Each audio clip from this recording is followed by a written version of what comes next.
Sabi ni Mary Ann, Doc, salamat, I'm interested na magpa-check up sa aking tuhod. 2 months gikan karon mga nagsakit akong tuhod, usahay mawala, usahay na unsa kahani. Hope nga makaanha ko sa clinic, but magtigom sa ako, Doc.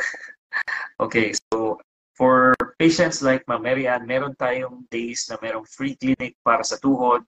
Last January, we had a free clinic. Last December, we also had a free clinic. If patients don't have money, meron talagang paraan.